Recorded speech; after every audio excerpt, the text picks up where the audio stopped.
All right, we'll start and hope that we'll get one more person on. Thank you for joining for the September 25th. Good morning, Phyllis. Good morning and welcome to the September 25th Task Force meeting on corporate ownership of housing. I'm going to just quickly share my screen to show the agenda for today. Pretty can you guys see something? Adam, do you see anything? Okay, perfect. So planning on having a presentation from Colorado Future Center on the initial findings from the research, and then Jordan Kotler, is that how you say your last name? Yeah, close enough, maybe. Is going to be talking a little bit about the research that they do at the Colorado Poverty and Law Project. Then just want people to be thinking about future potential speakers. Also going to just mention quickly developing the scope of work for contracting for the last kind of position of work, really looking at with a facilitator that's going to come up with the work with you all to come up with the legislative recommendations and final report. Any additional comments from the task force, and then public comment. Is there any additions to the agenda that people would like?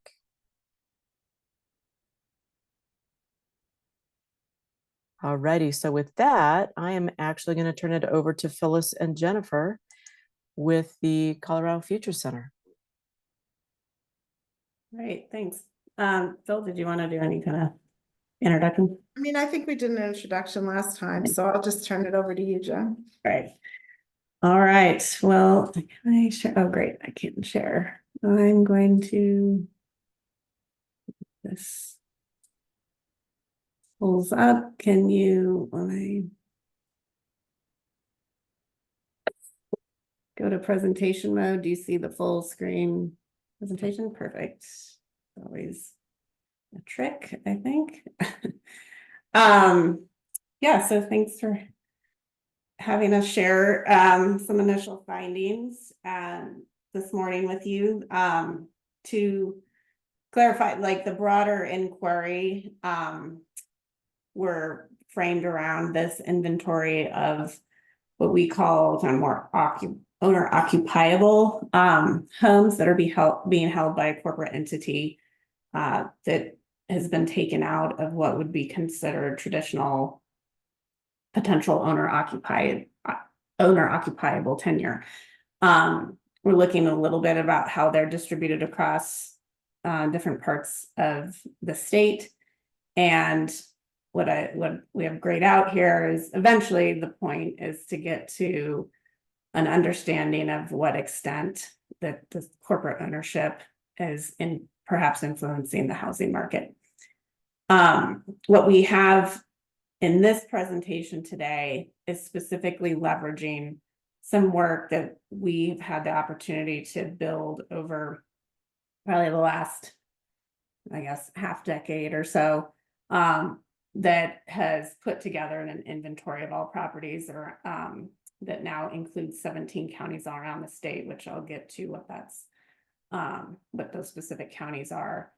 And so we're exploring in particular out of this property database we have is who is currently owning these owner occupiable properties that would be considered a corporate entity.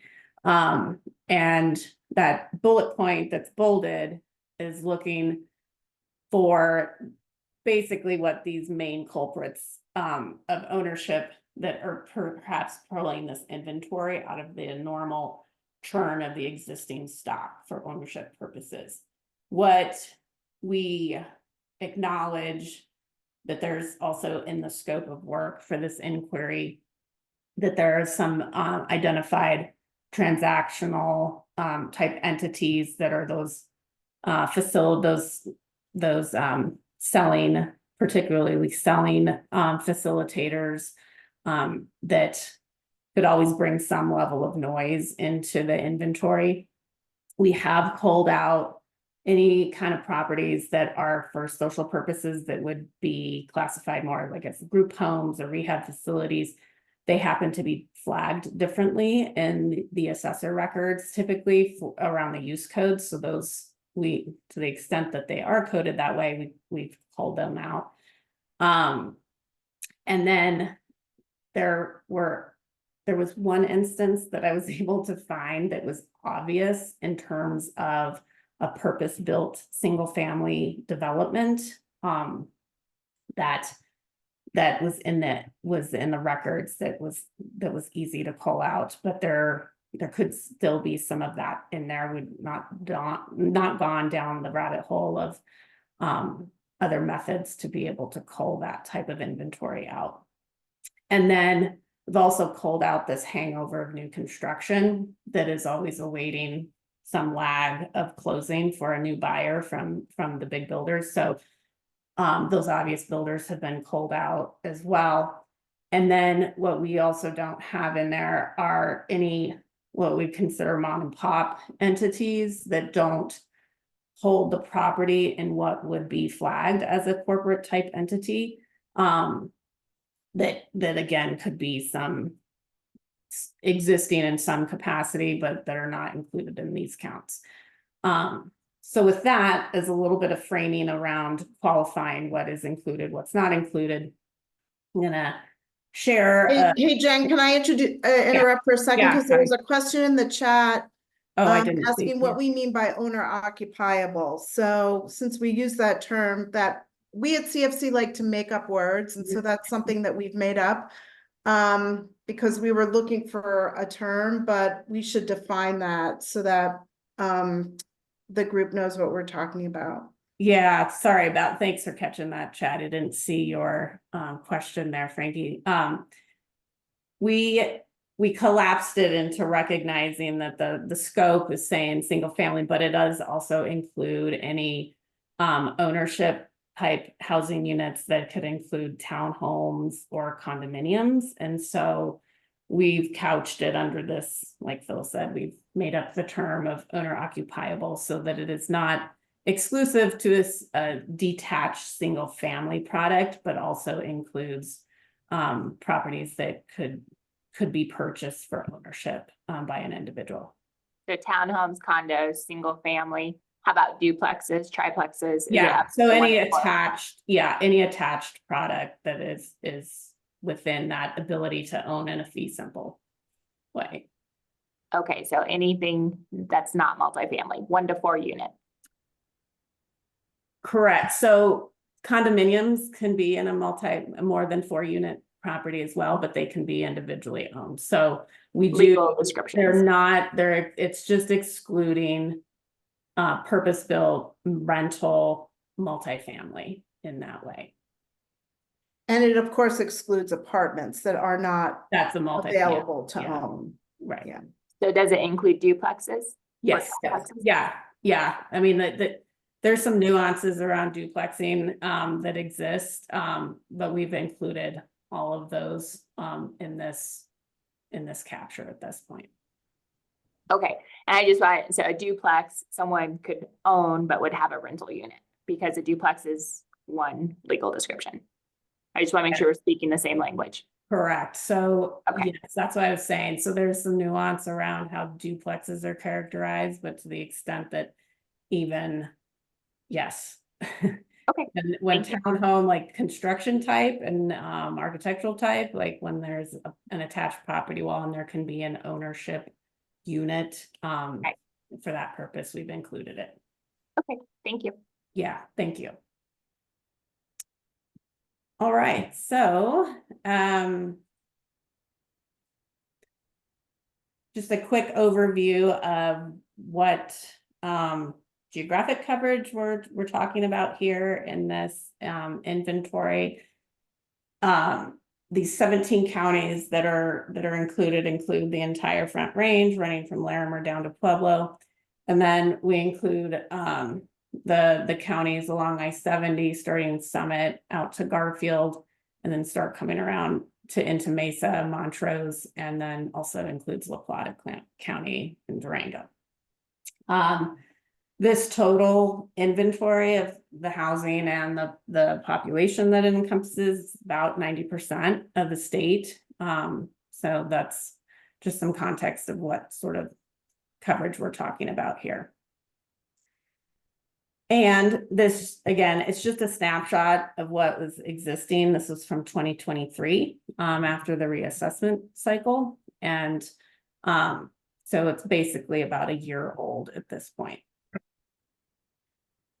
Across the 17 counties, there's just over 1.6 million properties so I couched in properties, which is what Frankie brought up. There are some properties in there that have a handful of additional units to the extent that they're couches, duplexes or triplexes.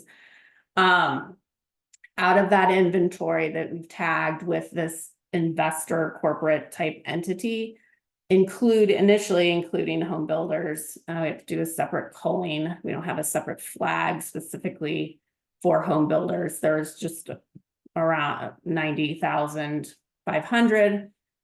And then when we filter specifically to properties where they are part of a portfolio of 3 or more that was identified through the scope, and starting to exclude home builders, we are started to do some culling of some fractional properties. And just in full disclosure, there's still some cleanup that would be necessary, but we haven't gone down a full clean mode until after we get through this initial presentation of the order of magnitude, and we can start to refine exactly what we're going to investigate. That's about just under 51,000 properties. Now, those are individual properties. And when we start looking at them from a portfolio perspective through common addressing, that inventory is reduced to being held by just around 9,400 commonly held entities. When they're unique, there's just under 21,000. So the chart shows that breakdown that was listed in the scope around how many units are held within the portfolio. And so that you can see there, that breakdown, it's overwhelmingly held in mass from entities that hold fewer than 10 units, where if you look at the other end, where we're kind of labeled mega investors, or mega corporate entities holding more than 1,000 units, there are 3 entities that hold more than 1,000 units in the state. And looking at 100 plus, there's 29 entities that hold around 10,000 units in the state. This is just a quick snapshot to show you that it truly does concentrate around the Front Range and smatters around a little bit to the counties out west. Specifically, this is that distribution of where the concentration is of the inventory, crossed with what the share of that inventory that is held against all what we would consider that owner occupiable inventory, and how that bounces around. And Eagle you can see there is a little bit of an outlier in terms of that percentage, around 6.5%, but everything else runs around 2 to 4%, mostly in that range. Just a quick snapshot of the age of the inventory based on the year built. The majority, 2/3 of the inventory was built from the late 40s up through just before the Great Recession. And again, we have a little bit there could still be some noise in this spike that's in the recent years based on builder activity that we haven't necessarily captured for calling out the big builders.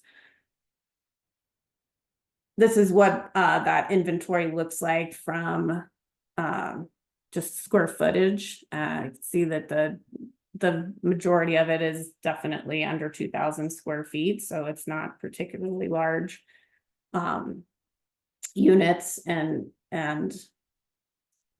that there's a chunk that is over happens to be a little bit bigger, over 3,000 square feet.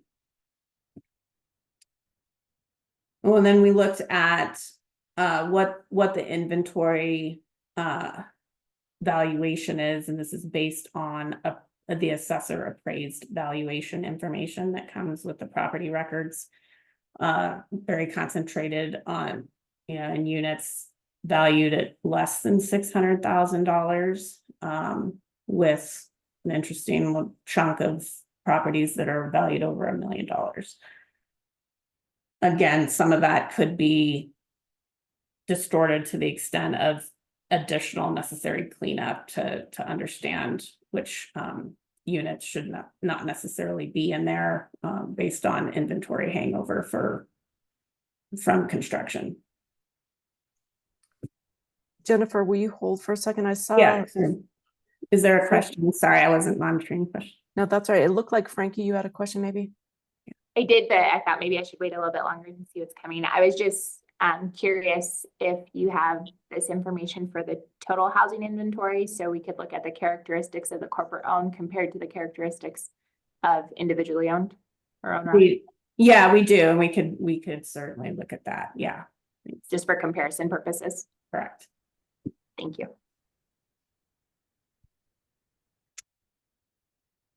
And then in terms of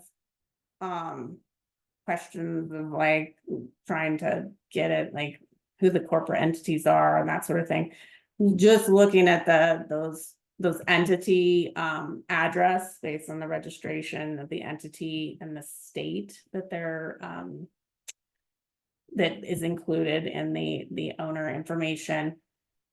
See here, it's overwhelmingly from within the state, and then there is some representation from Illinois, Texas, California, Arizona.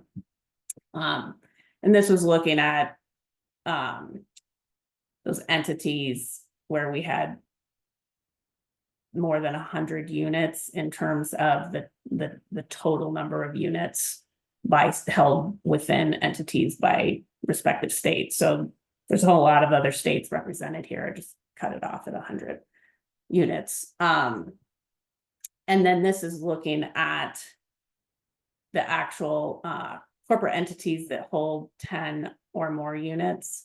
And again, very concentrated in Colorado.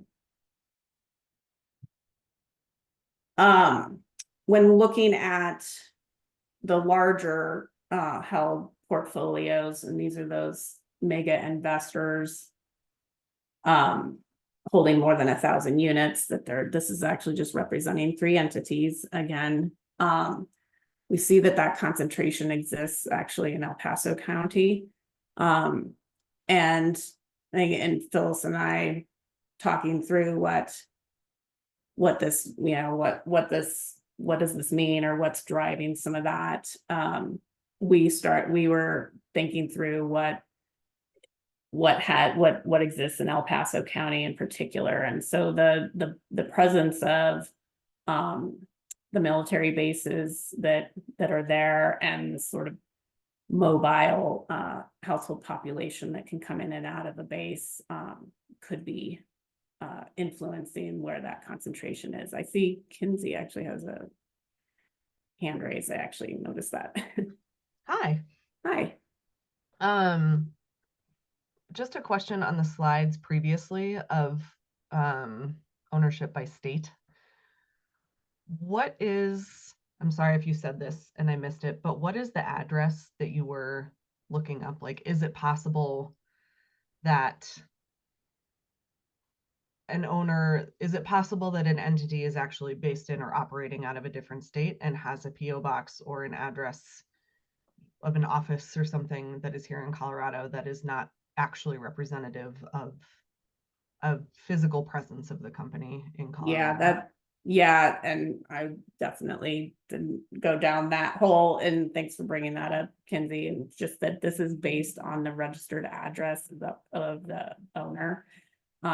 So we don't actually know that where that capital is originating from, that's coming in, where they're truly operating. There are actual physical addresses predominantly in that listing, so there is some it's like bricks and mortar presence outside of a PO box entity listing when we look at that common addressing kind of aspect. So to the extent that it's perhaps as an example, it could perhaps be like the address of the management company that's facilitating operations for that portfolio or such. So, but that the capital, to your point, that the real investor presence is elsewhere. We don't know that though from these data. Are these addresses that you're looking at, are they associated with the property record or? Yeah, everything is based through the assessor records and it's filed. And I think Cynthia has mentioned before in a prior conversation we had. I mean, this is based on a snapshot of what information that the assessors had at the time in which we pulled these data, which were 2023, mid 2023. Okay, thank you. Yeah, sure, thanks.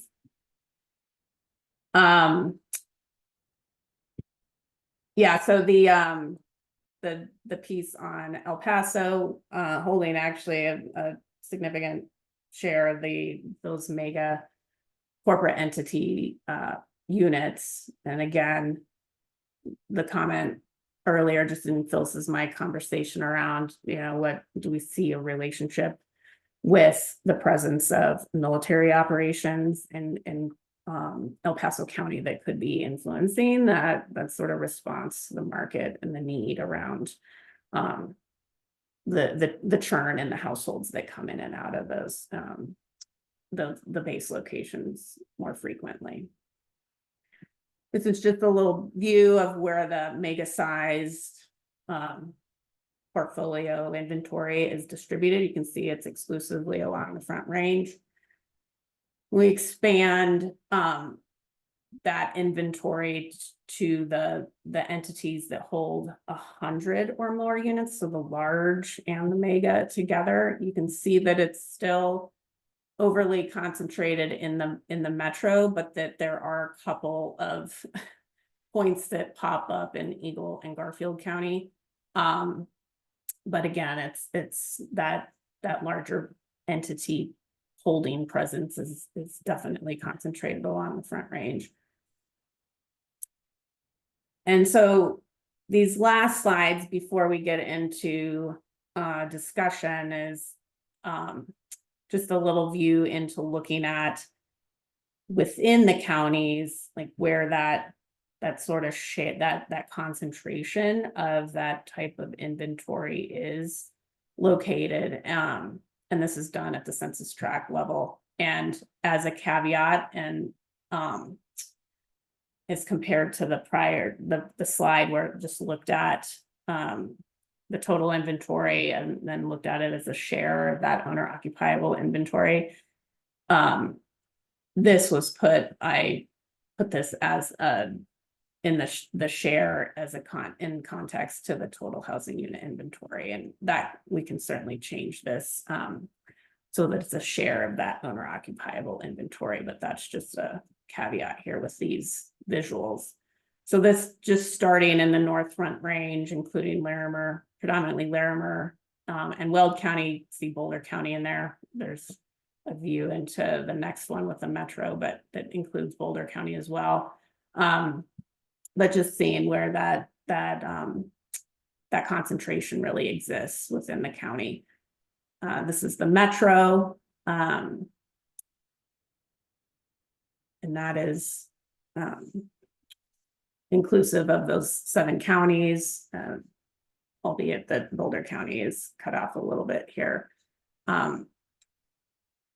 most of the concentrations happening more in the urban core, rather than the urban or the more rural parts of the counties. This is looking down into Colorado Springs in El Paso County.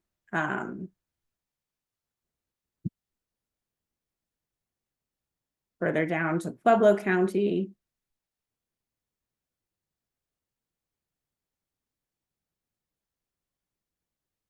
And then this is out the I-70 corridor where we have Summit County, Eagle, and Garfield County. And again, there's some of these data are still, depending again around the final question set.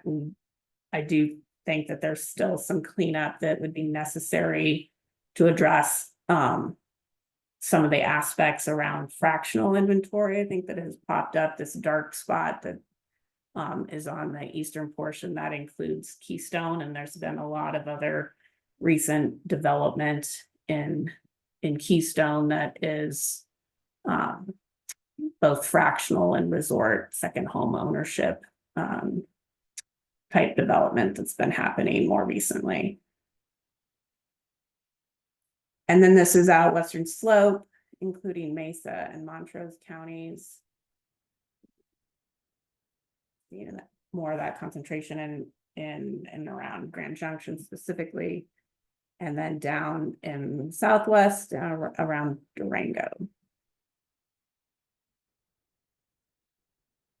So with that, we came up with some questions and had some preliminary conversation with Elizabeth to set this just high level overview presentation to share what we're seeing in terms of total order of magnitude of this type of inventory within at least the 17 counties that we had off the shelf that we could look at. Is there we wanted to open it up for discussion as to look at exploring, is there anything else that we want to know about this inventory just from a descriptive sense? And then beyond that, thinking about moving into this idea around what has changed over time. What is the objective of an over time assessment with these data, and over finalize what period? And with the caveat that once this is landed on, we'll compile all the necessary data, and we will develop the final approach to address the economic correlates. So, I now see Adam has raised his hand. So thank you. This is fascinating. This is really great. My one question is, do you have anything that you can describe about the counties outside of the 17 that you're focusing on? Nothing that we have curated from an assessor property inventory perspective. I think what is more unique with respect to what we have curated so far is the cleaning and the text analysis that's been done to allow for the identification of these portfolio entities through common addressing. You can see that there's a massive swing in those counts by a 2-to-1 magnitude around how a lot of properties will tend to be held in individual LLC entities for just financial protection. But when we look at it from the point of view of the owner addressing, that collapses significantly. And so we've done a lot of work around identifying this aspect of these common portfolio entities. And so that takes a fair amount of time to curate that. And so that's a long answer to saying at this time, we can't say anything about the other 10% of the population, but a significant, whatever 64 less 17 is in the county. So, well, yeah, I'm sure that you will address this, but we do have I'm always concerned that we have good coverage of counties, and that's if what you're saying about the total number that you're representing 90% of housing units in the state, that's that may be sufficient, but it's something to think about as you're continuing the work. So thanks. Yeah.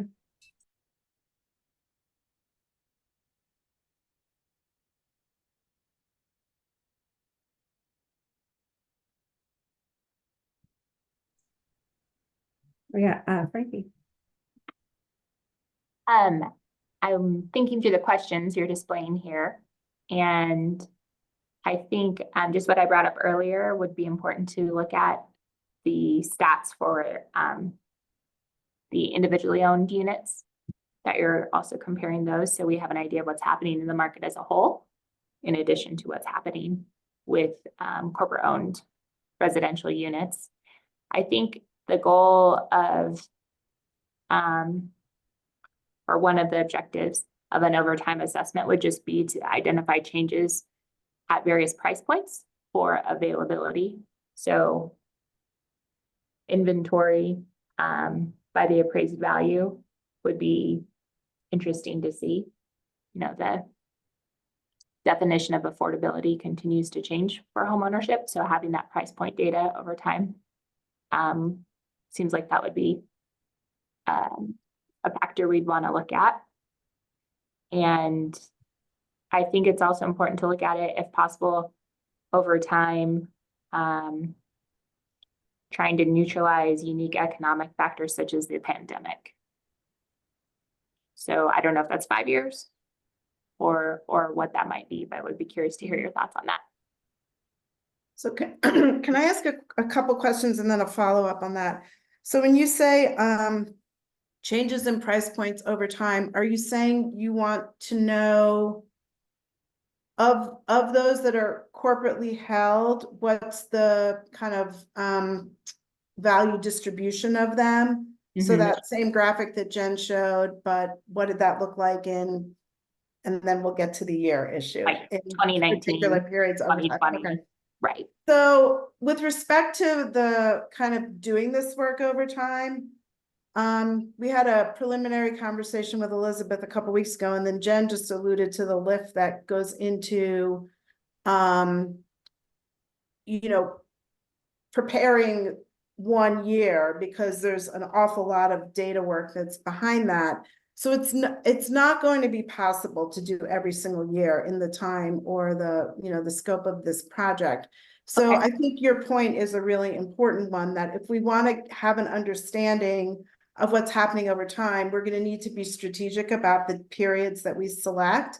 Sure. And my preliminary recommendation to Elizabeth, when we talked a couple weeks ago, was to pick maybe like early 2008, before the Great Recession, because certainly the financial crisis distorted housing in ways that we're still recovering from. And then to skip those years that were the most distorted and maybe pick a year like 15 or 16 where things started to somewhat normalize. And then of course we have 23, which is post-pandemic. And so, but that's just a straw man proposal. I think it's worth a conversation about what points in time make sense, with, of course, the caveat that when you have 3 points in time, you don't know what's connecting those 3 points. And so we're still not going to have a full picture, and the point, we could end up picking a point that's somehow an outlier or distorted, but it would really help us to have that conversation about what would be helpful to you in looking at this longer time frame, knowing that we can't do every year. And even if we could, intra-year things are changing. This is dynamic daily. So yeah, absolutely. In my mind, 2008 would be kind of an interesting, but not really pertinent, probably point, just because I think this has been the affordable housing crunch and possible impact from ownership in the last 10 years is probably more relevant to today. Mm-hmm. That would just be my personal opinion, but curious what others would think. Lori? Yeah, just something to keep in mind when looking at those appraised values that the county assessor reappraises every 2 years. And so you'd want the odd year typically. The even years, their intervening year, which typically will match the odd year unless there were changes to the property. So I'm just saying you wouldn't want the even year following. So you wouldn't want 2011 and 2012 or 2017 and 2018. So just something to keep in mind there. Thank you. Kinsey? Thank you both for all of this. I think for sure, right, the most recent years, because I was really struck when you had the snapshot slide of the years that the inventory was built, I think, and talking about how most of it has come from the late 40s on, but it's looked, if I remember correctly, like there was a pretty big spike in the most recent years. And so I think particularly in thinking about the charge of the legislation and trying to understand the impact of corporate ownership on, I think, communities, on people's ability to buy homes. I'm really interested in those recent years too, where that spike happened, and kind of doing what we can to understand what's happening behind that spike and if that motivation is going to continue in coming years. Like, is it the beginning of a trend of higher construction that's going toward corporate ownership? That's one of my thoughts. And then I think this isn't, I don't think, really an answer to one of your questions on the slide, but really appreciate the geographic spread too, and think in areas of highest concentration, especially for homes valued at lower prices, which was another slide that I found really interesting and appreciate.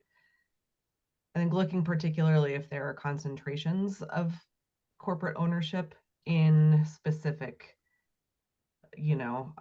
census tract zip codes. I'm not sure how far you can get down, but particularly among homes that are valued on the lower end of the range as opposed to the $1 million plus ones, and to really try to understand if there's any pattern in those communities, so that we could consider impact given other demographic indicators we could know about a smaller geographic breakdown, if that makes sense. And can I ask a kind of a follow-up? Sorry to interrupt your conversation, but since we haven't been privy to all of your conversations before, have you all, or are you interested in making the distinction between purposely built houses for rental purposes? So in other words, an expansion of the supply, but with the intention of it being rental, versus an investor that comes in and takes existing supply out of the potential churn. Because in my mind, they're sort of different. We don't know that those units would have been built if they weren't going to be built, that someone comes in purposely and builds for rental purposes. It's not clear that we are always going to be able to separate those, but to the extent we can, is that of interest? And the reason I'm asking that is because my gut is telling me that some of that big spike at the end may be that kind of behavior, because that's becoming more of a predominant, activity than it was in 1995. And so is do you want those lumped together, or if possible, would you like to see the separation of those two types of, housing inventory? I really appreciate that distinction. My gut would be similar. If it's possible, I personally would say it would be great to distinguish between those two types of inventory, especially, again, thinking about what we might be expecting in the future, and the kind of policy implications at the end of all this, but welcome others' thoughts. Yeah, I just want to second that thought, especially, given that chart that shows a spike in the 2023 housing units. I think it's be very important to distinguish, what makes that spike, what are the parts of that spike. And if it is the case that we have communities that are being built on specifically for rental, I think that has got implications for our perspective on the larger housing market, excuse me. So I would encourage you to take a look at that, particularly in the more recent years. And as Jen mentioned, it's very likely that a portion of that spike are unsold builder inventory too. And so that if we were to look back 5 years from now, that spike's gonna soften because a lot of those will transact. Yeah, we pulled the kind of usual suspect builders, we did call out in those, the cascade of this is the overarching number, and then when we start slicing and dicing it. So yeah, I mean, there's certainly ones that, there's a lot of boutique builders out there we don't know, and then the ones that are doing custom homes, and to the extent that, whatever they've been given some level of completion, that it is establishing a level of valuation for the property that triggers it to come into our view shed.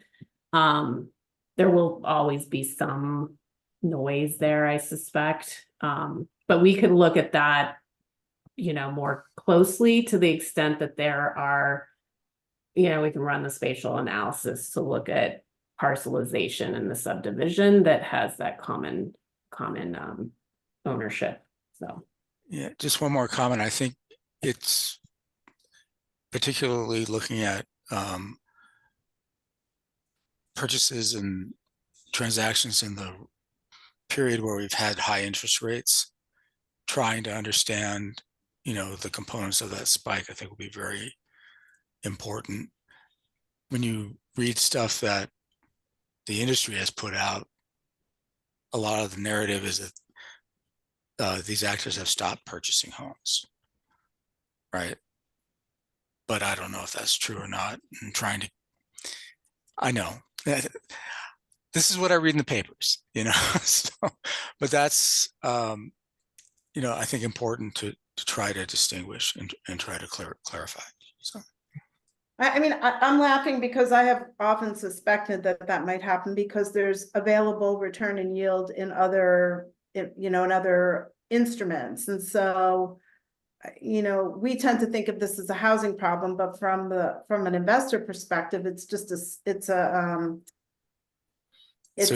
yield return problem. And so if there's other options, so there's some of that's going to distort their choices and behavior as well. Yeah. Thank you. One question that I had, just again, looking at the data from the number of units held by small investors, but it's only picking up the investors that have like a corporate name. correct. I'm wondering if you've got any thoughts on the number of units potentially being held by these small investors that aren't in a corporate name. An idea on scope size, simply because if there were some kind of legislation impacting even small investors, how they hold it, could easily be, adapted by their choices. Like, oh, well, I'm not going to put it in an LLC. I'm going to put it in a trust, or I'm going to put it in an X, just to not hide it, but just to avoid maybe legislation. So I'm just curious, how much do you think is missing? Well, I mean, we can, and kind of that bullet point we had at the beginning, this is like the mom and pop or the informal kind of held investment properties that we could certainly get at it from the standpoint of counts based on common addressing. Again, that's the trigger here, more so than the names. And so, yeah, we could see, I could, follow up in a quick turnaround to share what that looks like out of that bulk inventory. Just to give a sense of how much. Except some of those could just be plain old second homes and not quote. Well, I mean, they're yeah, I not- mean, everything could, so, but to the extent if we're saying it's like, these are the common addresses that amass 3 or more properties, then yeah. I don't have the House bill pulled up right now that formed our task force, but in thinking through what I've read previously, I don't know if the intent is to address rental property ownership with individuals. Right, I think it's more of the corporate owned. On there, wasn't that our original ask?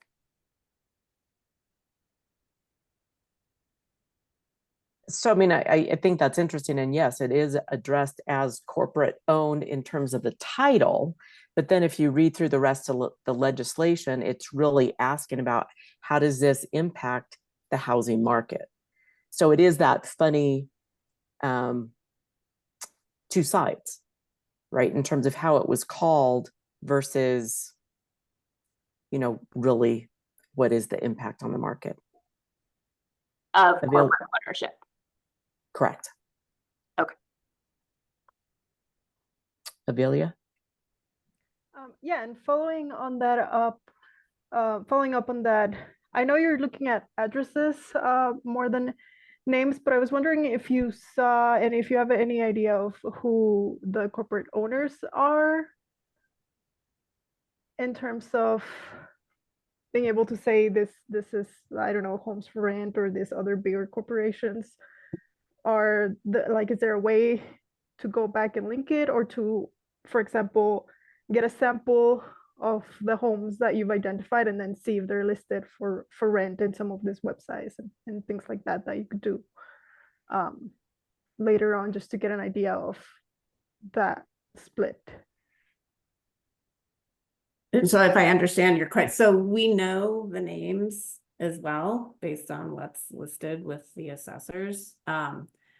We've just culled down to be able to identify these portfolio size entities based on the cuts. Because if you cut based on the cuts in the scope of work, so it's like, are they small entities holding 3 to 10 units, so on and so forth, and then there's all the way to the mega holding more than 1,000 units. If you just look at it based off of naming, the actual registered names for the properties of the owners, you would not have any 1,000 or more units showing up in a portfolio. And there would be even fewer in the holding more than 100. Because they're, like I said, they're segmenting the names that are attached to those properties. So I can't remember, I have to pull it up, but for an example, on the mega investors, they're held, like one of the entities is held by numerous names, because the addresses, those entities are going to the same address. And some of them, to your point, is. And did you find any instances where you had the same name going to a different address, like that same name again that you found in that address that had many units, also going perhaps to a different address? No. Okay. No. And to your point, like some of the naming, like you can get some of it, you can get at a little bit of like, oh, well, that's American Homes for Rent, but then they've abbreviated it. And so they have various derivations thereof. Some of them are not, they're pretty obtuse to understand who's sort of behind it, unless we started doing all that digging. And I mean, the handwork with respect to figuring out which ones are showcasing homes for rent on the various commercial websites is not anything we've touched on or anything. So again, like we can get at perhaps some of the the human associated entities. But recognizing there's still going to be a lot of naming of them that are, I mean, it can be like the numeric and street name address of the properties LLC as the owner name. So it's really kind of all over the board in that respect, but the big entities, some of them we can deduce like who they are, which was how it initially called out the big home builder, the track home builders, and they have even different derivations of their holdings depending on what subdivision they're building in and that sort of thing. And so we can call them out, but again, they're all kind of going to the same address in that instance, if that's helpful, if that makes sense. Yes. All right, so I want to kind of push the question back to timing, of time frame. And again, I'm looking at the clock and wondering about timeframes, and maybe even more importantly, would potential legislation change if you had, so I think Phyllis tossed out, initially 2008, 2016 versus, the current 2023. Does that matter? And would that change, again, potential legislation? So just to help direct them on next steps. So just curious if anybody else, or if Phyllis or Jennifer had other questions from the task force regarding time. Well, and it seems like we started to hear that maybe there's more interest in the more current years, which, sort of resonates with me. I think it was the actual legislation that talked about a 20-year time period, but I've always wondered, like, is it important to really know what happened 20 years ago? Or if we have limited resources in terms of our time and budget, would it be more helpful for you to know what's more in the more recent history? And so getting some clarification on that, as Elizabeth said, would be really helpful for us moving forward. So it looked like Frankie maybe had a comment. Yeah, I would agree with what you just said, Phyllis, that some of that historical data is interesting to know, but there's so many variables, right, that could impact what happened 20 years ago. In looking at the challenges of home ownership today, I would think, and if you can only do 3 timeframes, picking something 3 years in the most recent decade would be the most relevant.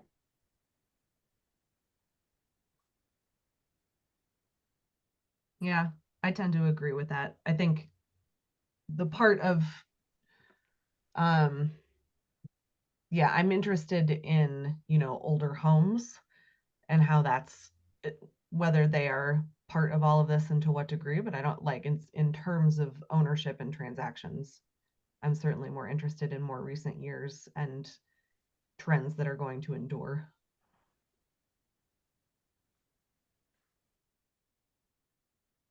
Does anyone else have any other thoughts on that? Does that give you, Phyllis and Jen, some? Let's see, Heidi. Yeah, sorry, I joined late because I had another meeting. So I'm just catching up, but Avilia saved some of the slides for me, so I'm looking at those. I just wanted to offer, I think, just a quick glance at the sort of parcel level or census tract level share of corporate owned inventory in the Denver metro in particular really suggests that there's definitely targeting and also the sort of the price points and the age target. I'm sure you've all talked about this targeting of what would otherwise be naturally occurring or homes that would be affordable for first time home buyers. So for me, sort of that equity overlay would be really interesting. And just looking at sort of shares of low income households as well as people of color.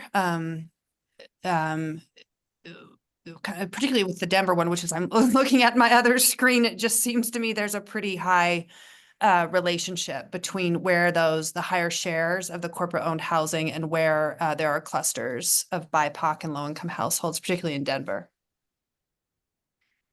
And we started working on those correlations, but we decided not to include them today. So we're on the same page as you, and that's Awesome. where we were going to. We just thought it might get too confusing to bring too much up this morning, but thank you for that.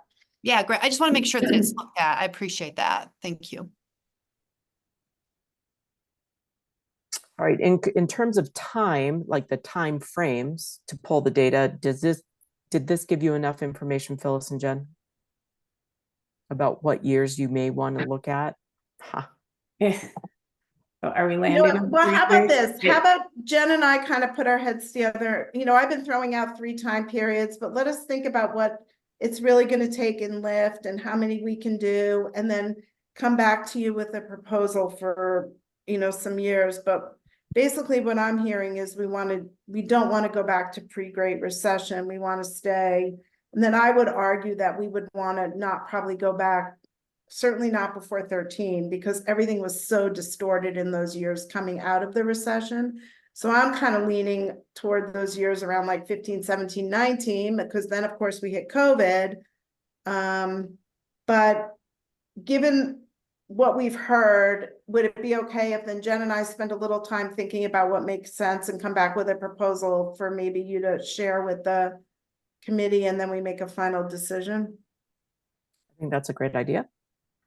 Yeah, and then that will impact, depending on that shapes the specifics around the ask for the data requests. And I think we talked with you about this before, Elizabeth, but that then from there, we want to be able to craft the introduction language to essentially will go to the county assessors. And also, I guess also clarifying, you brought it up before, Adam, are we landing on these 17 counties that we had off the shelf, or, you know, what, are there any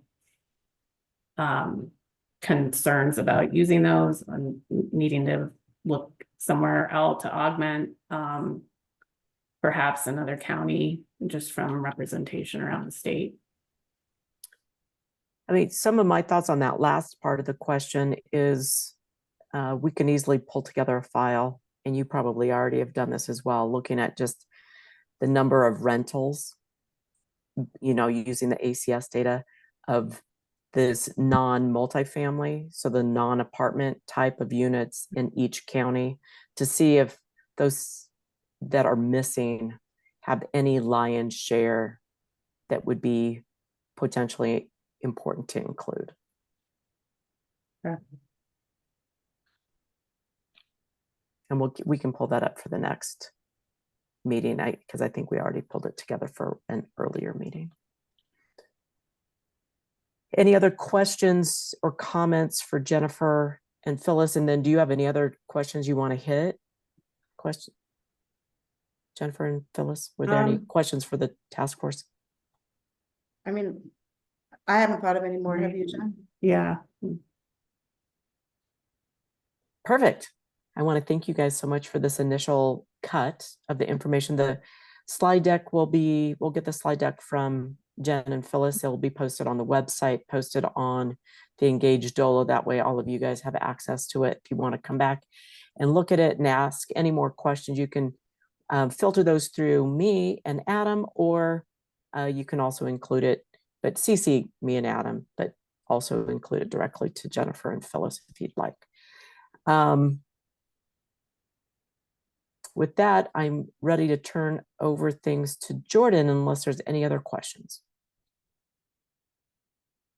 All right, so I'm going to turn it over to Jordan. And Jordan, if you would do us the favor of actually kind of introducing you and yourself and giving a little bit of background of who you are and what you're doing, that would be great.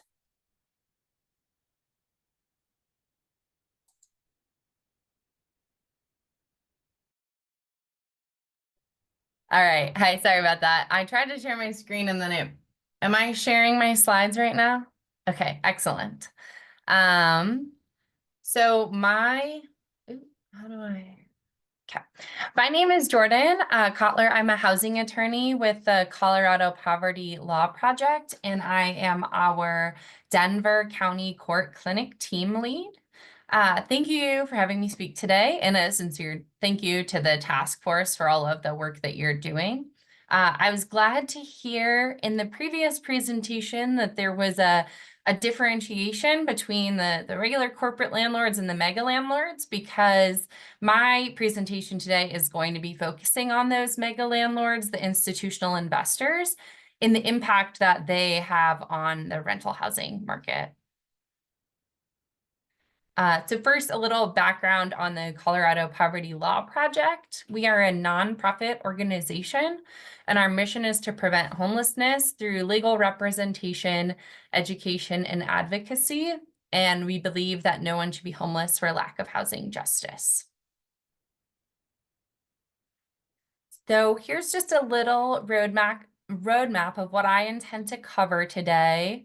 I'm going to start by sharing sort of some background on why I've chose to focus on institutional investors and mega landlords as opposed to other corporate landlords. And then next, I'll spend the bulk of the presentation talking about some of the most profound negative impacts that we see of these institutional investors on the rental housing market. I'll use examples from real tenants that I and my colleagues have worked with to demonstrate certain patterns of behavior that we find not necessarily unique to institutional investors, but more pervasive and commonplace, and that is also supported by the larger research. Some of my examples will also include my time practicing in Ohio, where I was before coming to Colorado, where I represented a lot of tenants that lived in one particular institutional investor landlord who owned, thousands of properties in the county that I practiced in. And coming to Colorado, I've observed the same patterns of behavior here as well. And then finally, I will share a non-exhaustive list of ideas to consider for addressing some of these impacts. And I will leave time at the end for questions, but I welcome you to stop and ask me questions along the way. So first, as Jennifer mentioned in the previous slide, the mega landlord or the institutional investor landlord is defined by HUD as one that owns more than 1,000 units. When I talk about units, I think in the previous slide, you guys were looking at only owner occupiable, but I'll just be referring to units broadly. So that could include multifamily buildings as well. There are two important subcategories of institutional investors, which I will likely refer to frequently throughout this presentation. In those you may be familiar with are the real estate investment trusts and the private equity firms. So generally, these companies are defined by the fact that they pool together large sums of private investment to invest in a portfolio of real estate assets, specifically residential rental property, for the purpose of generating high returns. And these particular entities are noteworthy because of the demands they face from shareholders and ratings agencies. So again, just some more reasons that we're focusing on mega landlords, institutional investors. In representing tenants, I have observed certain predatory practices that are noticeably more pervasive and consistent among these landlords rather than the smaller corporate landlord. The research also tends to support these observations. So many of the defining characteristics of these types of landlords enable these practices. So, private equity firms are usually not interested in being long-term landlords unless it is highly profitable to do so. And I think some of you guys were alluding to this in the previous presentation, that if the assets are no longer generating the yields, then they may move on to another product. They're also beholden to shareholders, so they tend to implement cost-cutting measures, and doing so is made easy by an absence of human connection. So these are some of the themes across the impacts that I'll discuss. Here is a list of the 9 largest single-family rental companies compiled. This was from 2016. Quite a few things have changed since 2016, but I'm guessing you can imagine in what direction. As of 2022, it's estimated that private equity firms alone own over 200,000 single-family homes in the United States and at least 1.6 million total rental units. And so again, I was really happy to see the previous presentation talking about the number of units owned by these types of landlords, because I think that is important to keep in mind when we talk about the negative impacts, because as their market share grows, so too does the power gap between the landlord and the tenant. Here I circled Home Partners of America because they provide a prime example of how these hallmarks of private equity negatively impact tenants in Colorado. Some of you may be familiar with Home Partners of America and Pathlight Properties, which are subsidiaries of Blackstone. They're currently facing class action lawsuits in multiple states, including Colorado, for their predatory tactics. So some tenants in Colorado brought an action on behalf of other similarly situated residents for many issues, but including the use of illegal and misleading lease provisions that shift maintenance responsibilities onto tenants. In the complaint, you can see here, one of the named plaintiffs details how they were without heat in the winter while their baby was on oxygen. And because they couldn't get through to anybody because of some of the tools that I'll mention in the next slide, the oxygen tank froze over and the family ultimately had to pay $6,000 to have the heat repaired themselves out of pocket. And unfortunately, this story is not an anomaly. I've heard many stories like this from residents of private equity-backed landlords across the country. So this brings me to some of the common practices. This is certainly not an exhaustive list, but I'm going to be focusing on these 3 issues because they're the ones that most prominently impact the clients that we serve at the Colorado Poverty Law Project. So first is the use of automation and the lack of human interaction. Second is the serial eviction filings to collect rent and other fees. And lastly is the use of maintenance shifting lease provisions and the lack of repairs and maintenance to the rental properties. Okay, so institutional investor landlords, in my experience more than any other landlords, rely heavily on automated systems, including online rental and maintenance portals and third-party operating systems in lieu of the traditional property manager in order to cut costs. So American Homes for Rent is one of the 9 largest single-family home rental operators in the country, reports just 1 paid staff person per 100 homes. Another company, Colony Starwood, has 304 employees managing 32,000 homes. So you can imagine when you're, a tenant in need, you're getting letters you don't understand, fees you don't understand, you have maintenance issues, that makes it really difficult to get a hold of anybody to address those concerns. In many instances, technology can be really positive, but here it tends to miss the mark. One of the ways that the software negatively impacts tenants is that it has the ability to lock the tenants out of the rental portal if they are just 1 day late on rent, effectively preventing tenants from exercising their right to cure, meaning their right to pay what's owed under Colorado law. Also, many lease renewals are sent using this software, and I've seen many cases where tenants report virtually signing the lease renewals, only to be met with automatic month-to-month fees and other charges on their ledger because the software didn't record the lease signing properly. When tenants try to reach out for support to fix these issues, there tends to be little recourse because of that lack of employees to support the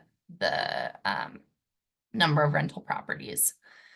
One time I had a tenant who emailed the customer service email only to receive a response instructing her to email said customer service email. And so like that anecdote is pretty indicative of a lot of the frustrations that tenants face with these types of companies.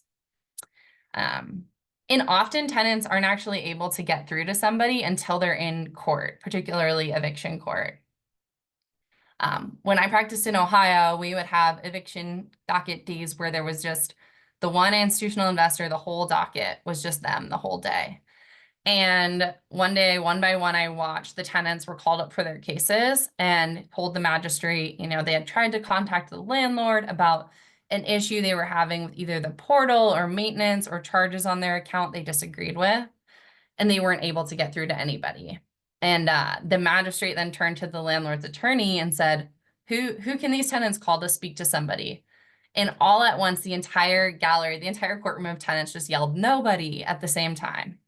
So again, like that anecdote is very indicative of the experience of many of these renters across the country.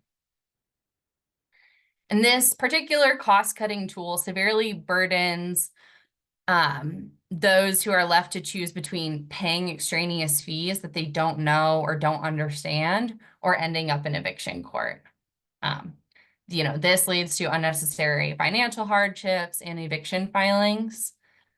And the use of third-party operators also leads to inadequate record keeping. And I'll get into more detail on this in the section on maintenance concerns. So another way that institutional investors negatively impact renters in communities is through the use of serial eviction filings or repeated filing of evictions against the same household within a short period of time. Studies show that private equity landlords of single-family homes evict tenants at over 3 times the rate of individual landlords when controlling for neighborhood and property characteristics.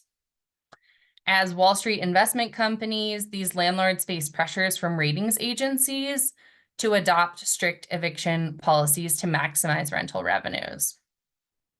The Kroll Bond Rating Agency, for example, threatens to increase loss assumptions in its risk model where a landlord lacks, quote, a detailed eviction plan and improves unable to, quote, remove tenants in a timely manner. According to the ratings agency, delinquent tenants should generally be contacted immediately following missed payment, and it is expected that the eviction process will begin shortly thereafter.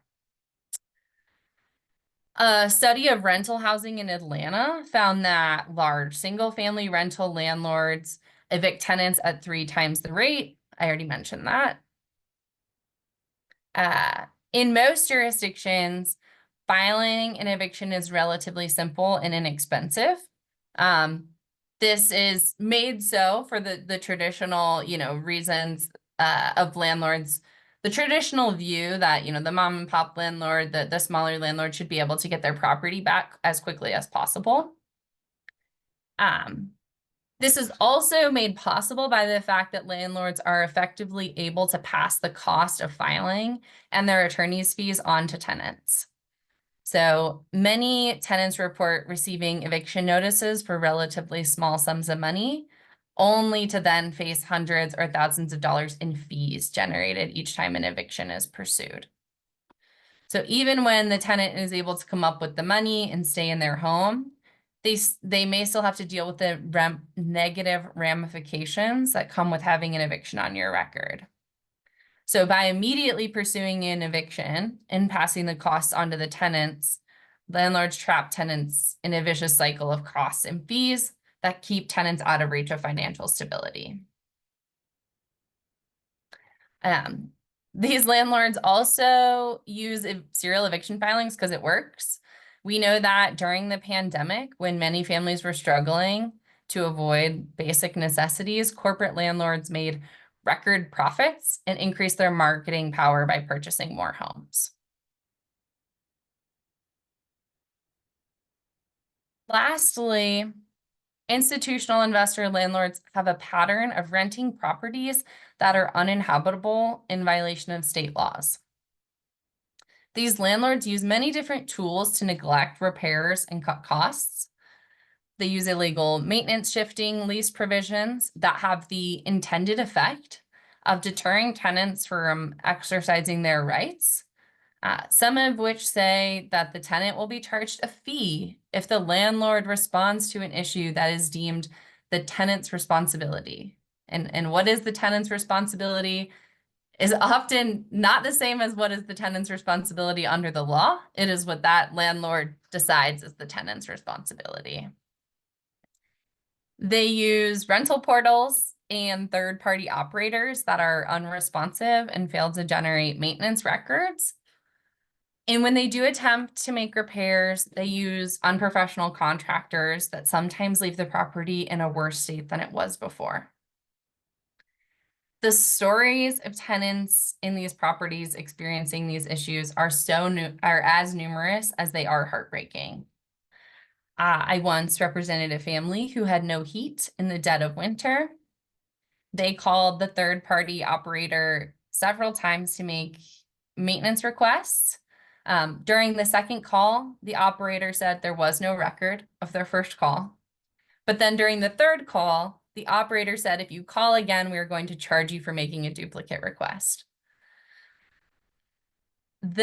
Ultimately, this family withheld their rent and found themselves in eviction court before they were ever actually able to speak to somebody.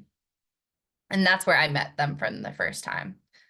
I listened to them tell the judge that they had to leave and go stay with family because their baby's lips were turning blue. I've represented tenants who had raw sewage leaking all over their kitchen, bathrooms, and basements. And many tenants experienced issues with landlords using unprofessional contractors. One tenant I represented had issues with her plumbing, and the landlord sent 5 different contractors to inspect the issue and submit a bid as they tried to get the lowest possible price.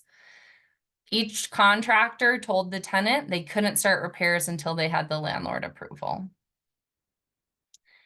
None of the contractors were ever approved. I'm surprised by that. Another tenant had a group of maintenance contractors show up and start throwing her belongings in the back of their truck to be thrown away, including their kids' bikes. Those same contractors ultimately ended up cutting all of her garden lights and then left. So these anecdotes are also supported by the data. Studies show that corporate and private equity landlords commit more housing code violations than smaller landlords. The lack of repairs and maintenance by these companies will have long-lasting effects on public health and the accessibility of safe and healthy housing in the country. The link between housing and health outcomes has been well documented. And we can also expect these neglectful practices to lead to the deterioration of the nation's housing stock over time, the cost of which will most certainly be borne by the public. A perfect example of this burden shifting to the public took place several years ago in Cincinnati, Ohio. An out-of-state investor known as Rainier Housing owned hundreds of single-family homes in the Cincinnati area, which they had allowed to fall into complete disrepair. They faced hundreds of building and health code violations across their portfolio and eventually ended up in receivership. Luckily, in this case, the Port Authority of Greater Cincinnati was able to come up with the money to purchase these properties with the goal of creating an affordable home ownership program. However, it has been very slow and a very expensive process to bring all of these properties up to code and make them habitable for families again. If institutional investors continue to acquire these properties and adhere to such aggressive maintenance cost-cutting policies, we can expect these landlords to extract the cash flows from these properties for as long as possible until they're no longer habitable and then abandon them for the public to deal with.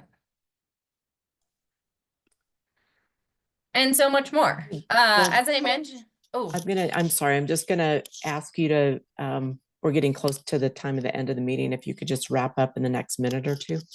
Yeah, sure. Am I still sharing my slide? Yep.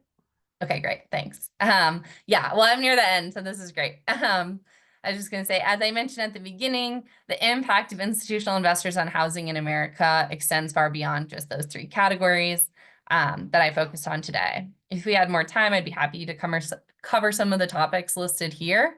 If there's any on the list that the task force is interested in hearing more about, please let me know and I can compile some resources and information to share with you all. I didn't have a chance to get to my ideas to consider slide, but here are just a few, you know, I'm not going to call them recommendations because I think if we could fit recommendations for this issue on one slide, we wouldn't need a task force to cover this. But these are just some ideas to consider, how we define corporate landlord, regarding the state agency to oversee housing complaints. This is something that has been really successful in the mobile home sphere in Colorado already. And so what we're imagining here is something akin to the mobile home one, but for corporate landlords. Likewise, expanding the power of the Attorney General to bring actions against corporate landlords. Like the Mobile Home Park Act, there are certain rent controls specifically for bad actors, parks that are in violation of the Mobile Home Park Act, and then increasing tenant protections. Generally speaking, bad actor landlords target areas where there are less tenant protections because it is easier for them to carry out a lot of these tactics. All right, that's all I have. Thank you. Super. Thank you so much, Jordan. Does anybody have a quick question? We'll have these slides as well on the portal. And on the website, we'll also, I think, probably have Jordan available for future meetings as well, especially when we get into kind of more on that recommendation side to maybe discuss some of the information she's got. But I see that both their hands up. So Heidi? Yeah, I'll be quick. Jordan, if you could share your contact information in the chat, that would be awesome. But my question to you is, do you see in your sort of geographic targeting of, I've done some work in the Richmond, Virginia area where a study found after the Great Recession, they really correlated foreclosures, evictions, institutional purchases, and then serial evictors. And it was like that hot spots, like it was down to just a census tract or two and some really distinct block groups. Have you studied that? Do you see that with a sort of this broader corporate ownership in your experience? Yeah, I've definitely seen that. I haven't studied it in Colorado. In Ohio, we did, in conjunction with our city, we sued one of these large corporate landlords, and part of the lawsuit included a lot of details on how the census tracts were concentrated in like very low income areas. And so, but I have not had the chance to study it in Colorado. And Kinsey? Yeah. Hi, Jordan. Thank you very much for being here and your presentation. Would love to, as Elizabeth said, hear more about ideas and once we get further down the road. But you had a slide prior to that where you offered to share materials or resources on specific issues. I'd love to revisit that when the slides are shared out and maybe ask for more follow-up. But one that I'm remembering right now that I would love more resources on would be intergenerational wealth gaps. Any evidence that you have on the impact of corporate ownership on that piece, I would find interesting. Thank you. Yes, I'd be happy to share that. I'm just making a note here. Great. And I'm hoping that we can also invite you back in the future as we start discussing more, like ideas and recommendations. Any other comments or questions from the task force? All right, and now we'll ask and see if there are any public comment and limit any of those to a minute per comment. Put your requests, I believe, in the Q&A, and that's where Adam would be able to see it. 4 in the chat. I don't know either one.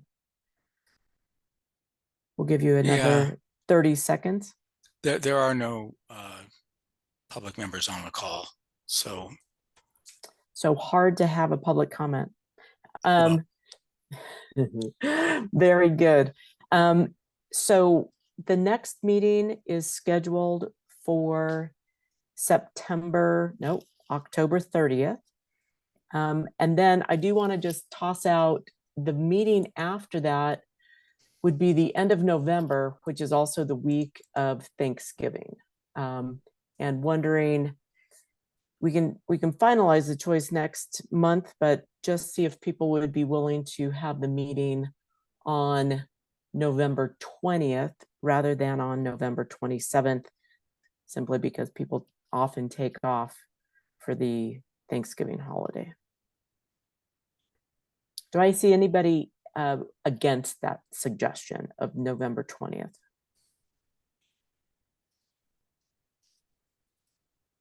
All righty, I think that looks good. Thank you again, Jen and Phyllis. Thank you again for the task force. Thank you to Jordan. Please send us any questions, comments that you want filtered through, but I think everybody's got everybody's maybe contact information. But if you need anything, feel free to contact us. With that, I'll close it up unless there's anything else. All righty. Thank you guys so much and have a great rest of your week. Take care.